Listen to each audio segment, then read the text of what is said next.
Ngara nungdaran phone ki ba kanglai pa ki mera gi pau che de gi maro iba pau khara khanga chiraga miyam da khudo tamjage Manipur gi mafam sing da len yaung akam mong da nong tarak padagi yung kai kaya ama ata thokre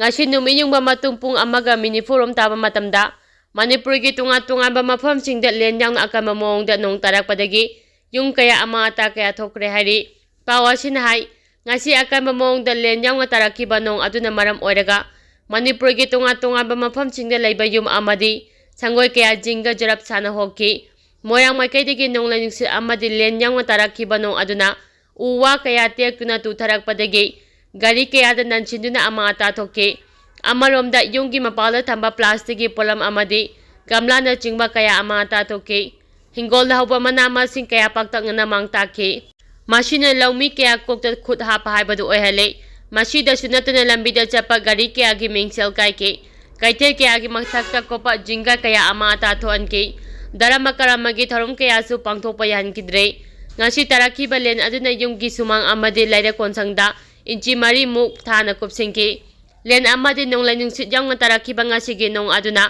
monsangai mai kaida yung kaya gi jinga lokha pa yadana mangan taan badana tana nong laning sit na yung khara su humdokre langthaba mai kaida su ama ata kaya thoan kre hairok mai kaida su len asina yung kaya ama ata thoan kre langjing mai kaida su len asina ama ata thoan kre Salamai kay jadi yung ayam bana yung kaya ama ata thoan kre hari kay sampa traffic point mapada su kangaw duna len yang na churak pa akan banong aduna maram oduna traffic jam thoke ngasi gi thawng asina kaya yamna mangsang mangtaan khrage haibadudi haujik phawbagi oina khangba ngamdre amaram da ngasi gi len yang taraki ba kan banong aduna sendra da leiba sendra pa and chochu ama ata thoan kre hari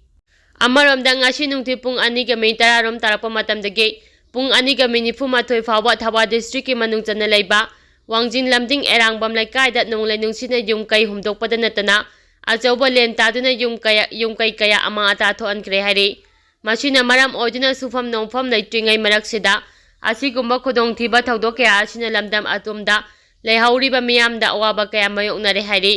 loyana mamang da amukta thokidreba maong da khangogdana nong lai nung sit marak tel len tarakhi baga loyana Nong churaki bana marang oiraga lambi da chapa gari kaya gaming sel kai han ki Imphal district ki oina tonga mafam chingda yung kai kaya humdok na ki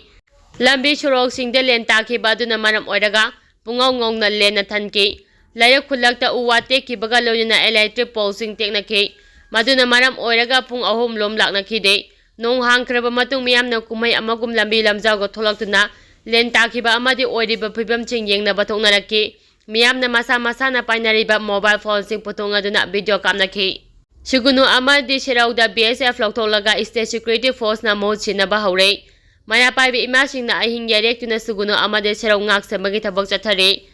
Kanglup ki irang asina kam teng na so alaba mapam ama oriba Kaksing district ki manung sana sigunu amadi siraw na chingba mapam chingda BSF thamduna ngak sa magi tabak chatharamba adu ngarang dagi hauna lautolaga state security force na mo sinba haukre. Suguno amade siraw da laiba mayna paibi imasing na ahing yarek tuna khulnga pagi thabak leppa letina haujik su chathari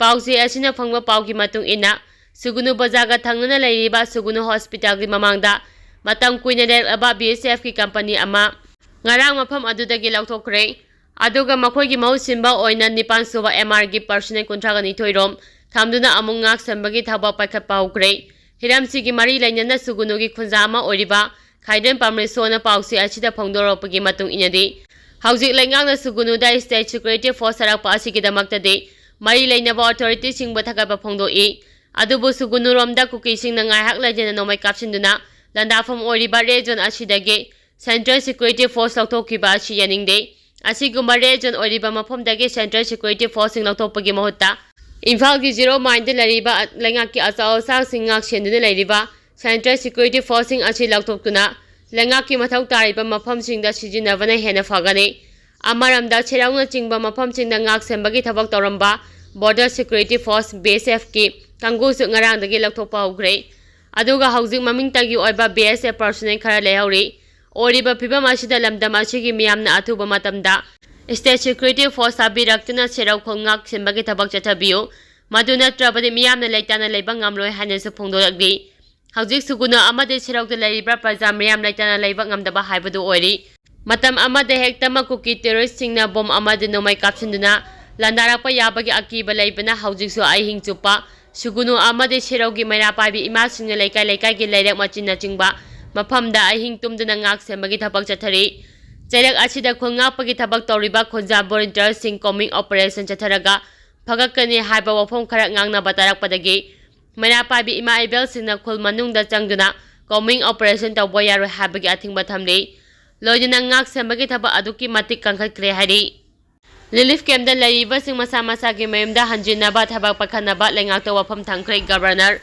relief camp da laiba sing masa gi mayum maikaida hanjinaba thabak pakhanaba paliba lenga ashida wafam thangkhre Vidya Bharati Shiksha Vikas Samiti Manipur ge School or Wings ki thausilna relief camp da laiba angangsing chithadana lairik tamhanba ngamlagani khanbada nungaiba poi hana Manipur gi governor Anisa Oikena phongdokre wafam asing ngasi palace compound laiba Bal Vidya Mandir ge Sudaras Hall da pangtokhiba School on Wings haiba samiti asina relief camp da laiba angangsing laik tambinaba thausugi makhada sangabagi tharum amata phongdokhibani tharamada chief secretary Binis Joshi Vidya Bharati Shiksha Vikas Samiti Manipur ki president Yumnang Khogen amadi Vidya Bharati Purkota Kreti gi Sangatha Mantri Dr. Puang Kumar Tiwari na chingba maru eba Miyoi singsu saruyaki athoiba mingthung oikiba governor Anisia Oikena hakibda matam khara changlabchu relief camp da laiba sing masa gi yumda sojina hangani hiramasi gi matangda pali balenga ashida wafam thangkre hairi governor gi maikaidigi relief camp sing da laiba angang sing lairik tambinaba ngasi Bharati Shiksha Vikas Samiti Manipur na sangariba school on wings asigi gari masing henganaba thorang paikhanaba thorum adumaktada chief secretary Binis Joshi na khangan ki hairi Thawbalda Miyoi tara asok apan nangkhre ngasi len yangno sitkiba akanba nonglai nungsi aduda Thawbal district na Miyoi tara asok apan nangduna district hospital Thawbalda laikanakre hairi sokpadagi hospital da laikanakraba Miyoi sing adudi Khangbok lamlongdagi saikhom thoibi jaikun gomdoi Mapuraba S Kiran Wangba maya lekaidagi lema popam ranje jaini fu apopa L Iboyama lekai asimaktadagi S Saya Devi jaikun gamathoi apopa L Amtrong Kiam thong ahambidagi